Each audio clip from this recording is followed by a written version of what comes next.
Assalamualaikum warahmatullahi wabarakatuh. Selamat datang di channel Nina Oktaviana. Di video kali ini aku akan membahas soal tentang kompetensi teknik soal P3K kebidanan. Pembahasan soalnya adalah tentang asuhan kebidanan kehamilan fisiologis bagian kedua. Nah, kalau begitu kita langsung saja ya teman-teman pada soalnya. Soal yang pertama, Nyonya C berusia 23 tahun datang ke PMB pada tanggal 25 Januari 2021. Mengatakan sudah tidak haid 2 bulan, mengeluh mual muntah pada pagi hari. HPHT tanggal 20 November 2020. Kapan perkiraan kelahiran ibu?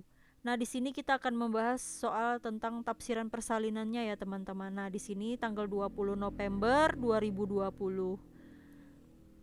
Nah, ini pembahasannya ya teman-teman. Tafsiran persalinan rumusnya adalah bulan Januari sampai Maret ditambah 7 ditambah 9 ditambah 0. Sedangkan bulan April sampai Desember itu ditambah 7 dikurang 3 ditambah 1. Nah, jadi rumusnya kita pakai yang opsi April sampai Desember ini ya teman-teman. Kita kembali lagi ke soal. Nah, ini tanggal 20 berarti ditambah 7 ditambah 7. Kemudian November ini bulan 11 dikurang 3. Lalu 2020 ini ditambah 1. Nah, jadi 27 ini 27 ditambah 7 ada 27. November ini bulan 11 dikurang 3 8. Lalu 2020 ditambah 1 2021. Nah, jawabannya berarti yang D ya teman-teman, 27 Agustus 2021 tafsiran persalinannya. Oke, next kita lanjut lagi ya, soal nomor 2. Nyonya E berusia 24 tahun, G1P0A0, hamil 12 minggu. Datang ke PMB untuk memeriksakan kehamilannya. Hasil pemeriksaan TTP dalam batas normal, TFU 2 jari di atas simpisis. Selanjutnya bidan melakukan imunisasi TT1. Pada usia kehamilan berapa suntik TT2 diberikan? Nah, jadi ya teman-teman, ini adalah pembahasan soalnya. Nah, jadwal pemberian suntik TT. TT1 pemberian dosis pertama sedini mungkin. Kemudian TT2 1 bulan jarak dari TT1. Lalu TT3 6 bulan jarak dari TT2. Lalu TT4 1 tahun jaraknya dari TT3 dan TT5 1 tahun jaraknya dari TT4. Jadi kita kembali lagi ke soal. Nah, TT1 kemudian disuntik lagi pada TT2 itu berapa lama? 1 bulan ya teman-teman. Di sini kan 12 minggu. Berarti kalau 1 bulan kemudian, berarti usia kehamilannya sudah 16 minggu. Jadi jawabannya D ya teman-teman, untuk suntik TT keduanya itu 16 minggu. Oke, next, selanjutnya soal yang berikutnya. Soal nomor 3. Nyonya F datang ke bidan G untuk memeriksakan kehamilannya yang pertama. Nyonya F ingin mengetahui kepastian kehamilannya selain sangat memperhatikan secara seksama setiap perubahan fisik yang terjadi setiap harinya. Berdasarkan hasil anamnesa tersebut, Nyonya F mengalami adaptasi perubahan psikologis usia kehamilan yang A 1 sampai 12 minggu, yang B 2 sampai 14 minggu, yang C 3 sampai 16 minggu, yang D 4 sampai 18 minggu, dan yang E 5 sampai 20 minggu. Nah, jadi jawabannya adalah yang A ya teman-teman, 1 sampai 12 minggu. Kenapa? Karena selama kehamilannya ibu akan mengalami perubahan fisik dan psikologis, seperti sangat tinggi keingintahuannya tentang kondisi janin yang dikandungnya. Itu biasanya 1 sampai 12 minggu ya teman-teman.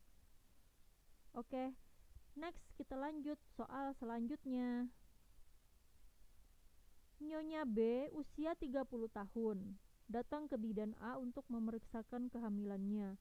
Dari hasil anamnesa, didapatkan keluhan gusi sering berdarah. Pemeriksaan didapatkan dalam keadaan baik. Keluhan gusi berdarah yang dialami Nyonya B disebut. Nah, apa teman-teman? Oke, kita bahas ya teman-teman. Keluhan gusi berdarah yang dialami Nyonya B disebut efulis. Yang C ya teman-teman jawabannya. Efulis itu adalah tumor jinak yang berada pada atas gingivitis atau gusi. Epulis juga dapat diartikan pembesaran gingival. Epulis gravidarum adalah salah satu jenis epulis. Epulis jenis ini bisa terjadi karena reaksi jaringan granulamatik yang berkembang pada gusi selama masa kehamilan. Jadi, epulis ini adalah tumor jinak ya teman-teman yang terjadi pada ibu hamil. Jawabannya adalah C. Oke, kita next ya, soal selanjutnya. Pada usia kehamilan 24 minggu, tinggi fundus uteri setinggi A. Tepi atas simpisis, yang B. 3 jari di atas simpisis, yang C. Pertengahan simpisis dan pusat, yang D. Setinggi pusat, yang E. 5 jari di atas simpisis. Nah, baik kita bahas ya teman-teman. Kalau tepi atas simpisis itu bukan ya teman-teman. Kemudian 3 jari di atas simpisis. Nah, ini maaf ya teman-teman, ini yang 12 minggu. Ini yang 12 minggu. 3 jari di atas simpisis ini 12 minggu. Kalau ini bukan ya teman-teman, tepi atas simpisis ini bukan. Pertengahan simpisis dan pusat itu 16 minggu ya teman-teman, ini 16 minggu. 16 minggu. Kemudian setinggi pusat ini 24 minggu ya teman-teman.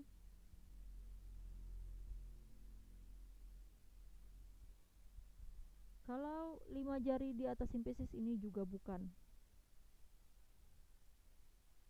Nah, berarti jawabannya adalah yang D ya teman-teman. Setinggi pusat. Jadi 24 minggu itu tinggi fundus uterinya setinggi pusat. Oke, next soal yang terakhir. Pada ibu hamil terjadi hipervaskularisasi pada pulpa dan vagina sehingga merah kebiruan. Tanda ini disebut A. Tanda Hegar, B. Tanda Chadwick, C. Tanda Piesecek, D. Tanda Burton-His, yang E. Tanda kehamilan. Oke, kita bahas ya teman-teman. Kalau tanda Hegar itu ismus uteri mengalami hipertrofi, kemudian memanjang dan melunak. Ini bukan ya teman-teman, berarti ya, ini bukan. Kemudian tanda Chadwick adalah perubahan warna karena hipervaskularisasi menjadi kebiruan atau keunguan pada vulva, vagina, dan cervix. Nah, ini jawabannya teman-teman. Kemudian tanda Piesecek juga bukan. Itu pembesaran uteris yang tidak simetris pada awal kehamilan. Jelas ini bukan. Kalau tanda Burton-His, ini His palsu ya teman-teman, jadi bukan juga. Lalu tanda kehamilan juga bukan. Jadi jawabannya yang B ya teman-teman. Karena tanda Chadwick itu terjadi hipervaskularisasi pada pulpa dan vagina sehingga merah kebiruan. Nah, itu dinamakan tanda Chadwick. Oke teman-teman, segini dulu ya soalnya. Next nanti aku akan bikin soal-soal lagi yang terbaru. Semoga kalian bisa mempelajarinya ya teman-teman dan memahaminya. Semoga tahun ini kita semua bisa lulus P3K. Oke, terima kasih teman-teman. Sampai jumpa di video selanjutnya.